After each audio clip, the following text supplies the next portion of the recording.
Algebra 2, Unit 2, Lesson 6, Complex Fractions and Seeing Structure. So a complex fraction is when you have a fraction inside of a fraction. So you either have a fraction in the numerator only, or a fraction in the denominator only, or a fraction in both of them. To simplify them, there are two methods. You can pick whichever one is easiest, but I will say that the first method is typically the stronger or more powerful method. So the first method, you're going to multiply the numerator and the denominator by the least common denominator. And the second one, you have to first write the entire numerator as a fraction, the entire denominator as a single fraction, and then you're going to change dividing by a fraction to multiplying by the reciprocal. So for this one, you must get it in this form of a fraction over a fraction, or any one of these will work, and then you're going to multiply by the reciprocal of the denominator. This one, you're just going to multiply by the least common denominator, and that will get rid of all of the denominators at once. So if I take 2x over 3y, the least common denominator, again, here's an x, here's an y, the least common denominator xy, I'm going to multiply everything on the top by xy and everything on the bottom. When I take 2x times xy, the x cancels and I'm left with 2y. When I take 3y times xy, the y cancels and I'm left with 3x. Again, this isn't a denominator, this isn't a denominator. I can't have either one of those be 0. In the second method, it's already written as a fraction over a fraction. This is the one time when it may be easier to use method 2. I'm going to simply change that to multiplying by the reciprocal of this, which is y over 3. You multiply the tops, you multiply the bottoms. So now here there's an x and an x. The least common denominator is x. I'm going to multiply everything on the top by x and everything on the bottom by x. So I take the 1 times the x is x. 2 over x times x, the x cancels and I'm left with just 2. 4 times x gives me 4x. 6x times x, the x cancels and I'm left with a minus 6. By the way, you can check, this is 2 times 2x minus 3, nothing cancels, so you would leave it that way. For the second one, you have to combine and add those fractions. So you have to change 1 plus 2x into a single fraction. The denominator is x, so I have to change this to something with a denominator of x. That's x over x. I now add those together. I would get x plus 2 over x. I have to do the same on the bottom. I have to combine these into a single fraction. Again, the denominator is x. I multiply this one by x over x. I get 4x over that x combined with that minus 6. 4x minus 6 over x. Now I change this to multiplying by the reciprocal. The x's will cancel and I'll end up with what I had before. Third one, I look at all the denominators. I have x minus 2 and I have x. I need to multiply those all together for the least common denominator. I'm going to multiply that on the top and the bottom, everything each term. So I take this term times that, the x minus 2 cancels, and I'm left with just x. This one I have 2 times that, so I have 2 times that. This one, this term, 1 over x times that, the x cancels, and I'm left with just x minus 2. I'm going to expand all that out and combine like terms will give me this, and if I were to factor nothing would cancel. I will just leave it that way. As restrictions, I can't have 0, I can't have 2, and when I'm done here, I wouldn't be able to have minus 1/2 if I were to factor that. For the other method, again, the top is already a fraction. The other one, I have to combine the bottom into a fraction. The denominator is x, so I need to get this with a denominator of x. That's 2x over x. When I combine them, that's 2x plus 1. Then I change this division to multiplying by the reciprocal. When I do this, it will multiply out this way. Again, this step looks more complicated here, maybe because I'm writing out the steps. When you do it, you don't have to write all that.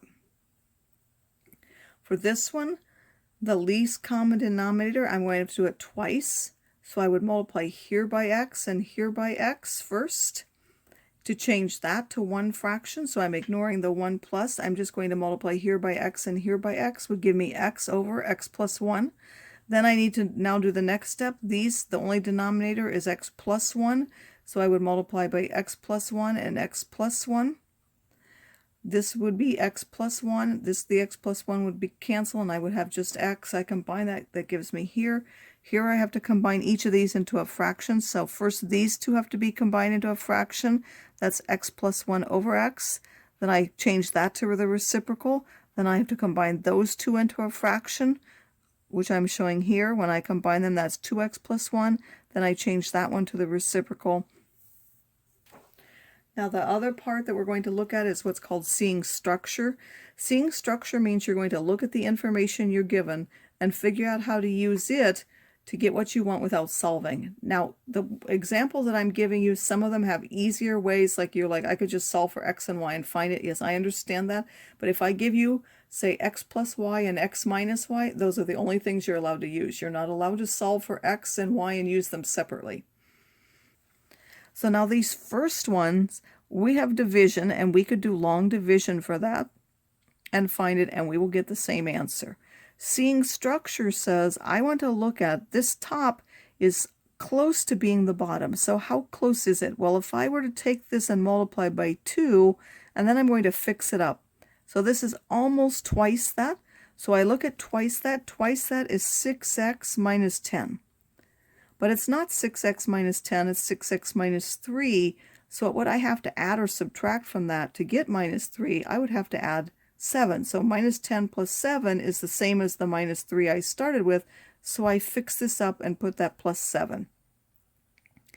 Then I'm going to split it up into parts. Again, now I'm doing it in the factored form. So I have 2 times the 3x minus 5 and over 3x minus 5, and then plus the 7 over the 3x minus 5. Here, of course, it cancels, and I get 2 plus 7 over 3x minus 5. So now that we've solved for that, if 3x minus 5 is 4, again, the only thing, it says evaluate if you know 3x minus 5 is 4. That's the only thing I'm allowed to use. I'm not allowed to solve for x.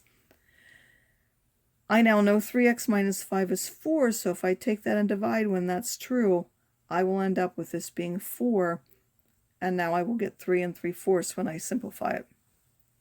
Another example is, it says evaluate this if you know x minus y is minus 1 and x times y is 20.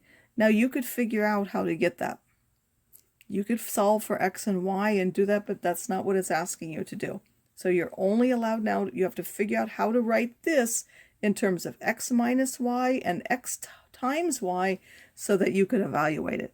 So you look at these fractions and you think, well, I don't see any of those terms in it. About the only thing I can do with two separate fractions is to combine them into one. So the first step, you would multiply this one by y squared over y squared. This one you would multiply by x squared over x squared and combine them into a single fraction. Then again, you're trying to get like this. So the bottom, you notice, is that squared. So I figured out how to get the bottom. Now I have to figure out how to get the top. And I know I have x minus 1, so I'm going to do it a different way. What can I do with x minus 1? Well, this has squares in it, so I might try squaring this. So if I take x minus y squared, that's x squared. I multiply those two and double it, and then I square the last one, that's plus y squared. Now that's almost what we want. It has the x squared and the y squared, but it has that extra 2xy. So if I take this side and add 2xy, and I take this side and add 2xy, that will cancel, and I'll find that x squared plus y squared is now x minus y squared plus 2xy. And that's what I want. So instead of that x squared plus y squared, I'm going to now replace that with x minus y squared plus 2xy. I now have it written in terms of the two things I'm allowed to use. Now I can make my substitution. X minus y is minus 1, xy is 20, and then on the bottom xy is 20 as well, and that will give me 41 over 400.